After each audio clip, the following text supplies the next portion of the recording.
Hello, I'm joined today by Rachel Peru. Welcome, Rachel.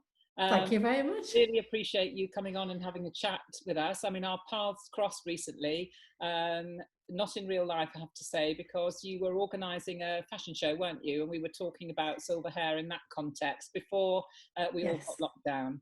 Yeah, literally the week before lockdown, we were meant to host our event, but it will be happening again next year. So that's something else to look forward to. Great. So that's how we met, and we thought it would be good to have a chat because you do lots of things, don't you? You're a model, you're a blogger. Tell me a little bit about the sort of history of your hair and how it's brought you to sort of doing what you're doing now. I first started going grey when I was about 13, 14, and it was in the 80s, and I had a really terrible short perm. So my nickname at school was actually Biddy, and at the time it was quite amusing, but I had kind of grey roots and this tight perm.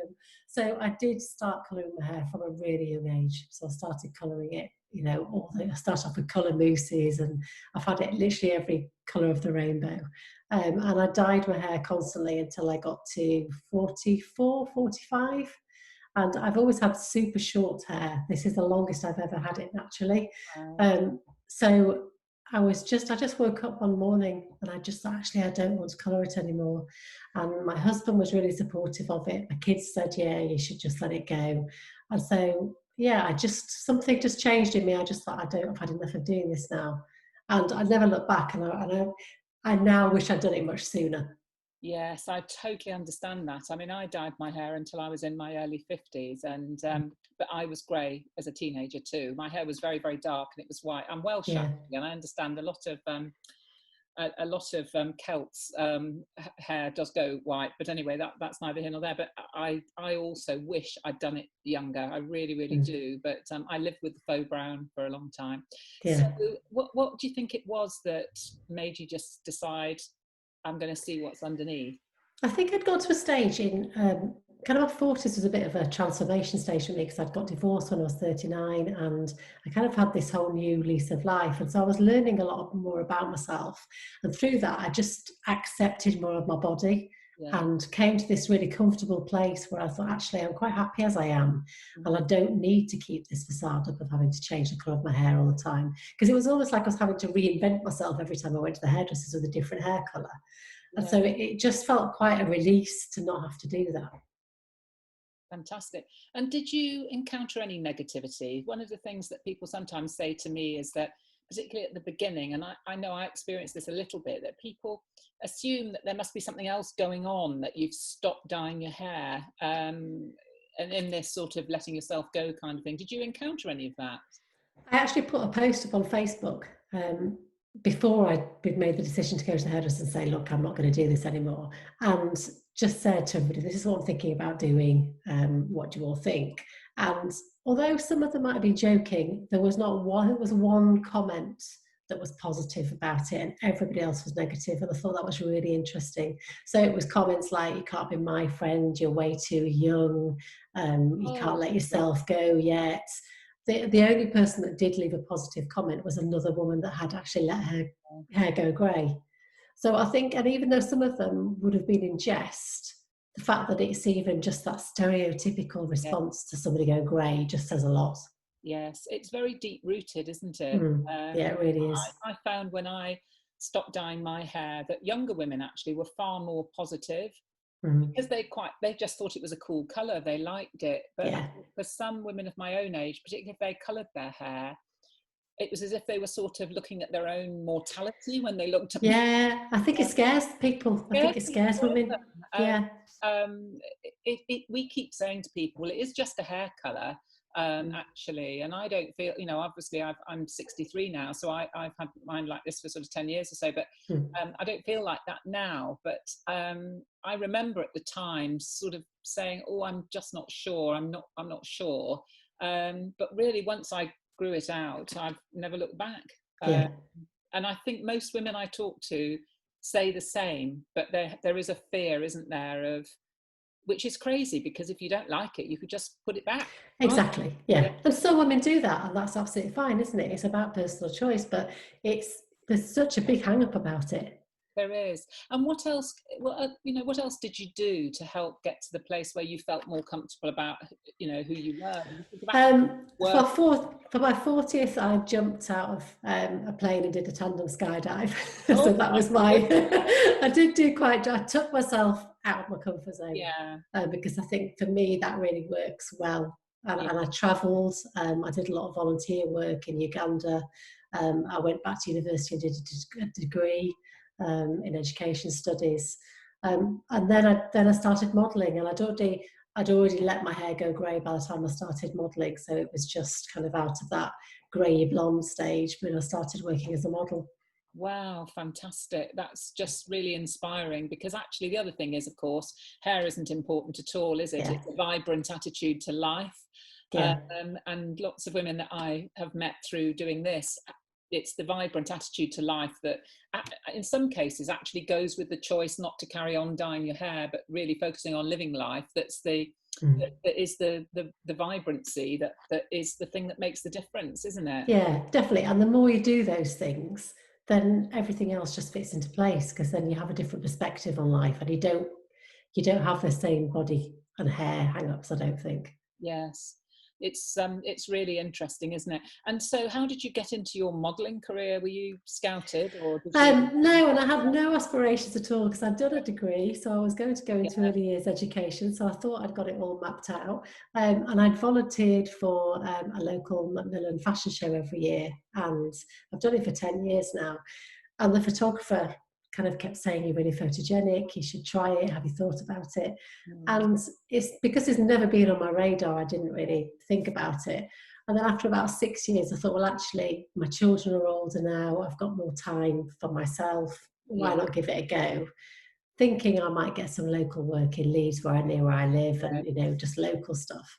And actually got picked by a London agency immediately. So it's just kind of, I've wow. just gone along with the journey without really, and now I'm so passionate about it, and I really love doing what I'm doing. Do you? What do you love about it?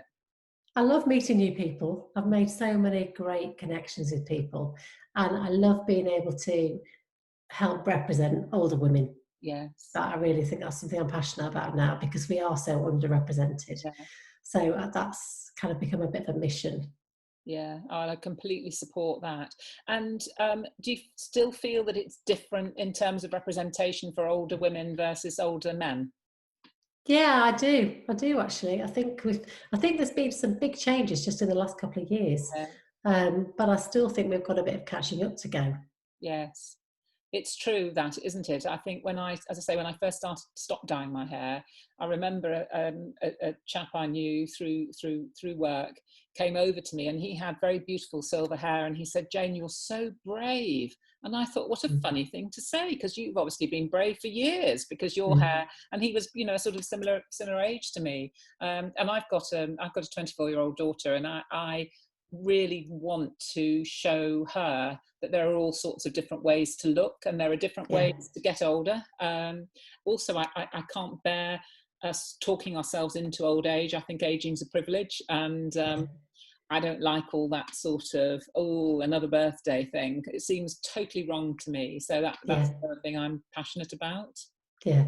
No, I completely agree. I mean, I've just turned 50, and I really do feel like I'm just getting started. I've got so Yeah. much I want to do. And actually, I'm really excited about this next decade and seeing what will happen. It's good fun. Yeah, I feel like, well, I'm older than you. I'm 63, but I'm thinking, yeah, what is next on the adventure? I totally Yeah. get that. Yeah, it's fantastic.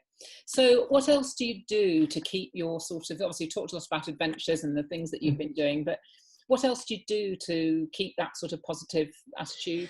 I started a Yeah. podcast 2 years ago because I was so inspired by other women on social media sharing stories of reinvention kind of in midlife and doing amazing things. So I started interviewing them on a podcast, which I absolutely love, because speaking to these women every day gives me, I always pick up something and learn something from them. Yeah. So I do a podcast, and I also now do a morning Facebook Live show as well. So I interview women every day now. Oh, So fantastic. thank God for that through lockdown, because it's Yeah. given me real purpose every day to get up in the morning and interview them. So yeah, I'm really enjoying making all these new connections with people. And how do you find your people to interview? Did it come to you, or do you? It started off just people that I was following on social media that I really inspired me. So I'd contact them and then they all agreed. And now people are starting to come to me. So I have got a really long list of women that I'm trying to get through, which is why I started the Facebook stuff, because it means I can get more people on the, you know, sharing their stories. So I really enjoy that. And I've surprised myself how much I am enjoying this kind of whole networking with people. Yes. So you're quite gregarious then, are you? I think there's a part of me that is. There's equally a quiet part. So I think I'm a bit of a split personality. I mean, I live in Yorkshire, and I do like the peace and quiet and the solitary side. But equally, I do crave those connections. So I think I'm a bit of a split. Yeah. Well, that sounds perfect sort of combination. And what sort of things would you say that you've learned from talking to other women, particularly at the life sort of stage that you're at? Are there any pearls of wisdom that you I have? think we all have this fear of failure, no matter what age. And I think it's getting past that fear of failure and realizing that it really doesn't matter if something doesn't quite work out the way you thought. But if you take those steps, something else might come out of it and you learn something along the way. I think we've all got so much in common, and we have these barriers that we put on ourselves. And actually, if we just kind of took the courage to get past that, then, you know, there's a whole load of opportunities that can come out. So by sharing stories and by talking to each other, we can all get past that, I think. Yes, that sounds fantastic and sort of really encouraging. I mean, on to sort of lighter subjects. What other things you love? What about your beauty regime? Because you look gorgeous, obviously. Oh, thank you. Fresh air as much as anything else. But what? Yeah, I do. Stuff. What's your what do you love? You know, what do you love using? I do have a dog, so I do go out in the Yorkshire countryside every single day, and I think that's really good for me. I have a dog. I've always drunk a lot of water. Yes. And I can really tell it when I haven't done. I think it makes a big difference to my skin. And I'm not going to lie, I've been really bad up until I was probably about 45 I've never had a skincare routine. I've always used products, but it's never been a particular one. And I think I'm still trying to find the right products. I've just started using Trini's Factor 30. All right. The cream for that day cream. So I am trying to use sun cream on my skin now every day, because I think that's something that's really caught up with me that I've realised I've got to do. Yeah. And eye cream, I've just started using some eye complex cream as well. Yeah. I've certainly found as I got older, I just like simplicity. I don't want complicated products and complicated routines.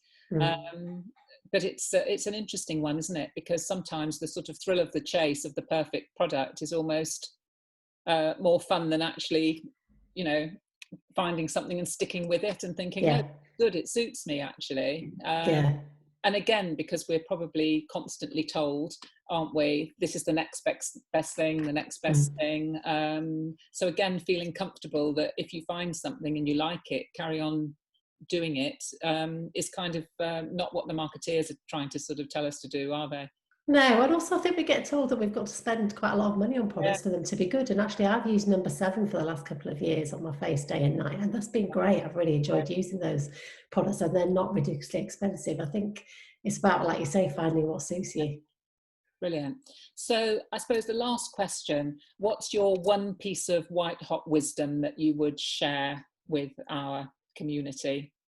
Oh, it can be on any subject.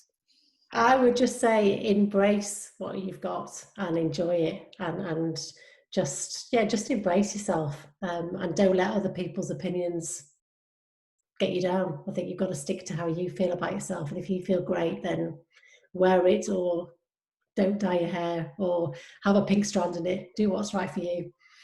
That's brilliant. I completely agree. That's fantastic. Thank you so much for our little 10-minute chat. I really appreciate it, and I hope before too long we get the chance to meet in the flesh. But thanks very much, Rachel. Lovely. Thanks so much, Jane. Thank you. Take care. Bye. I'll say goodbye. Thank you. That was great. That was lovely. You're a ray of sunshine. sunshine. Thank you so much. See you soon. Thank you. Bye.